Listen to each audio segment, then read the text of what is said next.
30-minute reviews, beware of spoilers, and exploring hyperspace lanes are all available ad-free. But if you want to support the show, you can go to bewareofspoilers.com and click the support button that's available on the Spotify website. Thank you.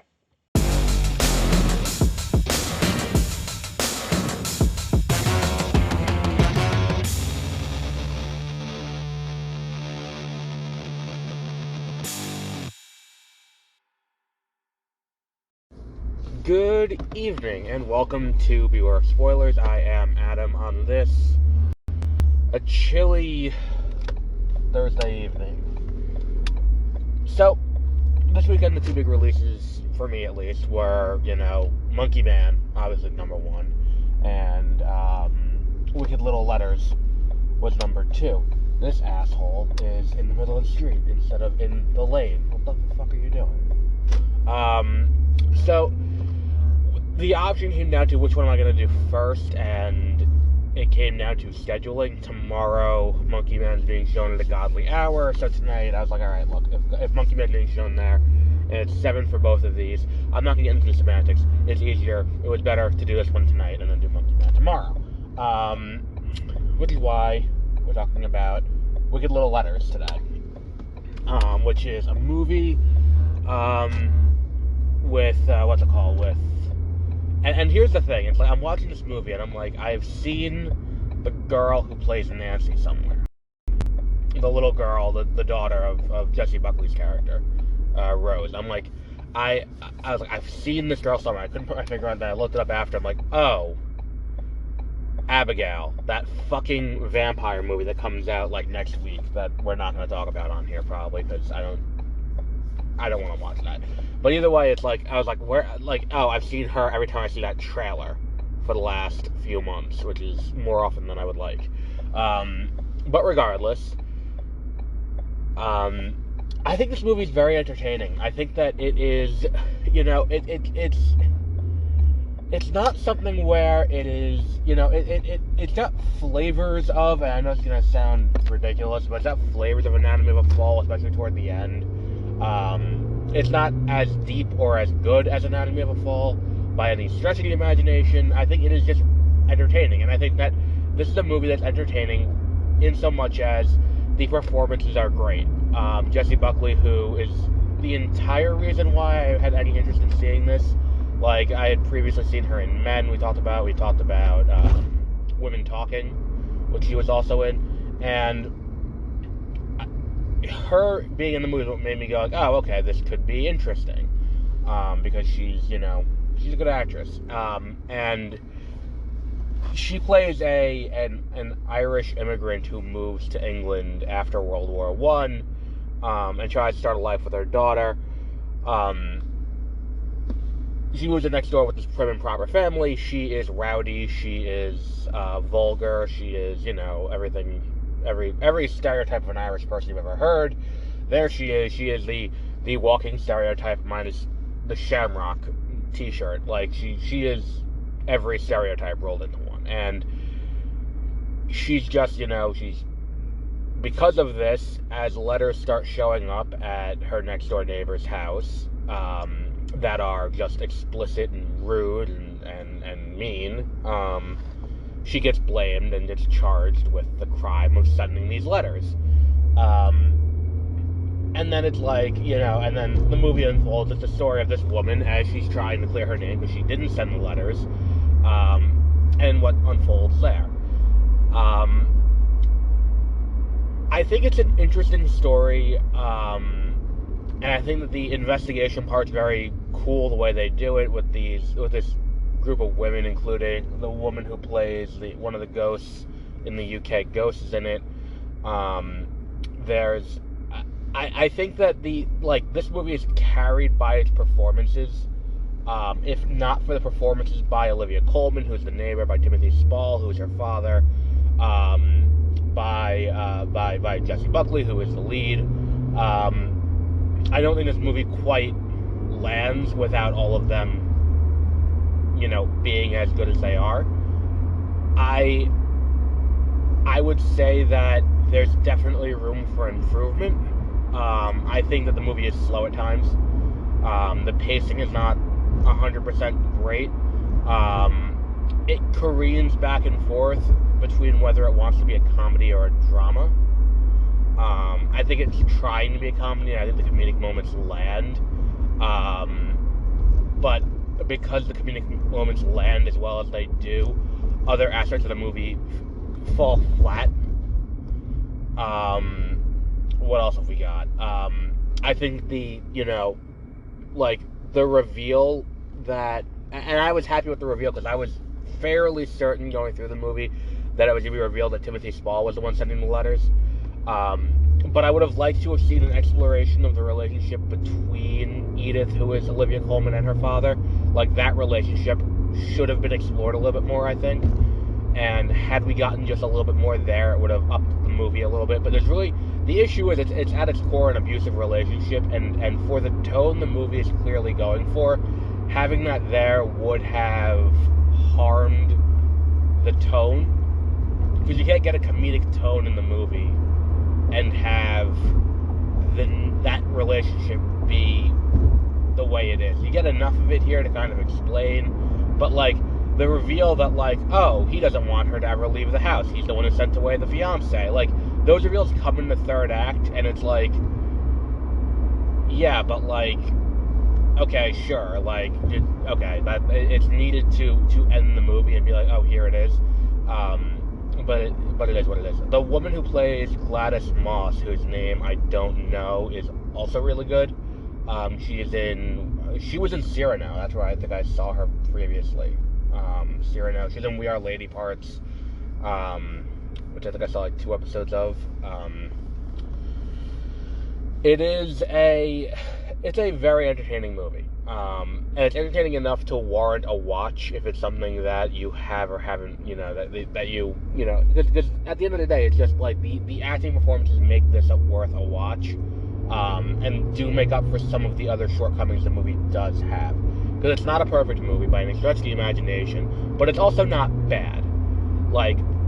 And I think that's kind of the issue with this, that it's kind of one of those middle-of-the-line movies, and that's kind of, we talk a lot about movies that are either really great or really terrible, and it's because you can get something good out of it.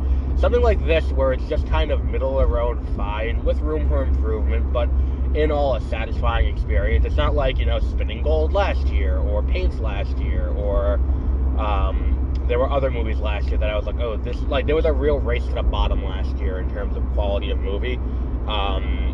This year, this is definitely one of those movies that we get to the end of the year, I will think back and be oh, I'll remember this movie fondly, but it's not something that's gonna crack my top 10, I don't think. I think it's because there's enough narrative shortfalls for me to be I don't know, there's room for improvement, but if you make those changes, it does fundamentally change certain aspects of the movie, so you can't really make those changes, and, it doesn't lean into the comedic aspect enough. It's not See How They Run 2 years ago with Saoirse Ronan and Sam Rockwell, where it's they leaned into the fun on that. This movie is telling a true story, so it can't quite do that. And also, at its core, it's this is a profoundly feminist movie. It's a story of, dealing with, these are people who are profoundly concerned by the changes that are coming from the suffragette movement in the 20s in England.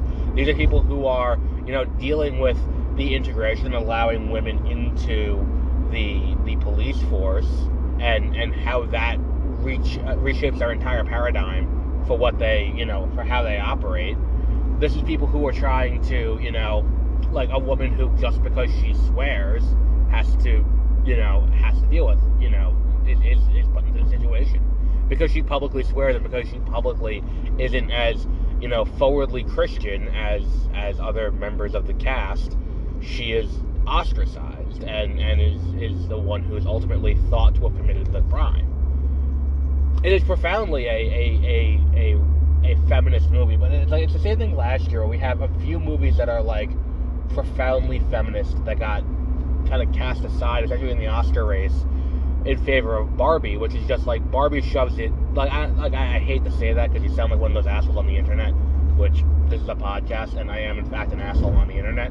But, like, it's one of those things where it's like, it is feminism 101 in a way where it is designed to be the entry-level course for people who may or may not be completely on board with feminism. Like, oh, this is the on-ramp for you.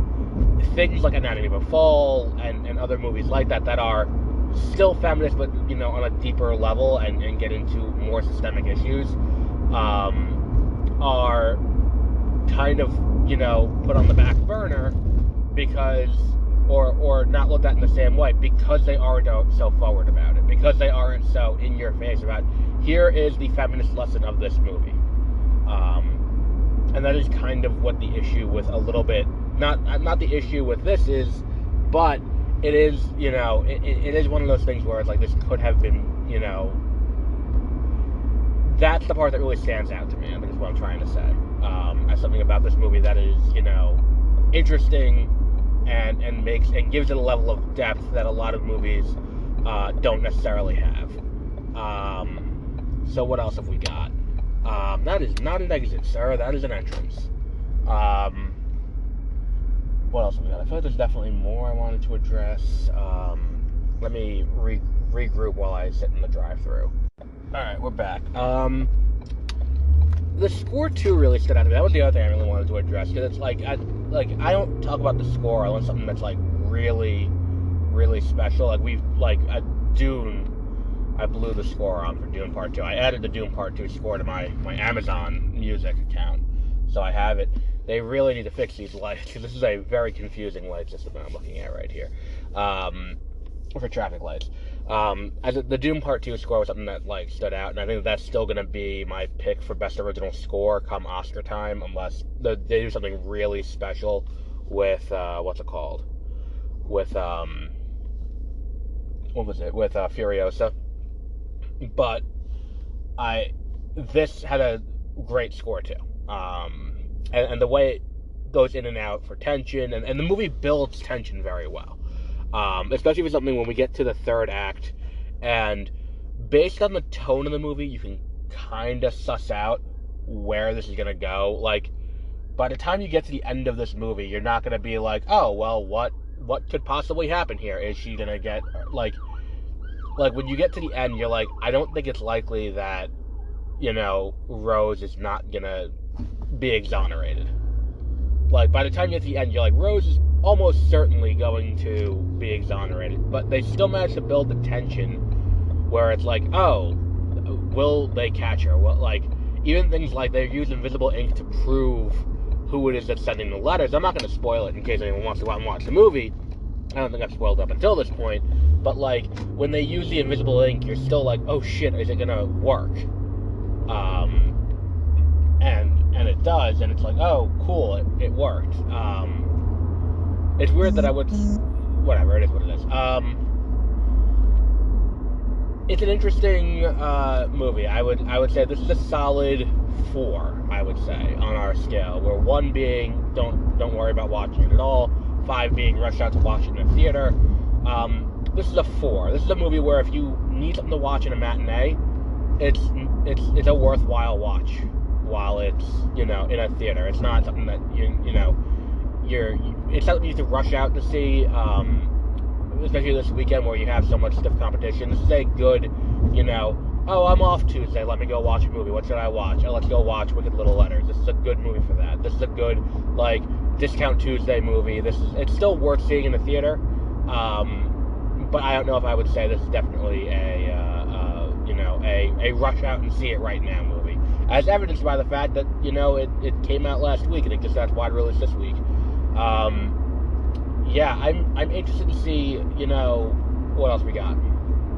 I don't know where that was going. I don't know. I'm tired. It's been a long day. It is 9 o'clock at night, and which I realize isn't that late, but I'm tired. I had work today, and here I am. I still got to do the write-up for the website. Which, if you want to go to the website, it's mwpnews.com. If you subscribe there, you'll get email updates with all the podcast episodes as I put up episodes about them, or articles about them, and if news drops during the day and I'm on lunch break and I have time to break it or write it up, I will do that as long as I'm not busy doing something else on my lunch break. which does happen occasionally. What else have we got? I feel like there was more that I wanted to address. So tomorrow we got X-Men 97. Tomorrow evening we have Monkey Man. Saturday morning we'll be doing The Girls from the Bus, whatever the next episode is. I think it's episode 4, episode 5, whatever. That's Saturday. Then we don't have another episode until Thursday of next week. We have the Bad Batch in the morning, but Friday, is this week the Ministry of Ungentlemanly Warfare? I think it is. Maybe that's next week. I don't know. We may have a movie next week. We'll see. I know Challenger's at the end of the month for certain. But we'll wrap up there for today. We'll be back with our regular schedule for 30-minute reviews. This week we'll be talking about the Disney proxy vote drama and everything that unfolded with that, and what that means for us, the viewing public. We'll be talking about the Matrix 5 news. We got a lot to talk about this week on 30-minute reviews. But until then, have a great rest of your week.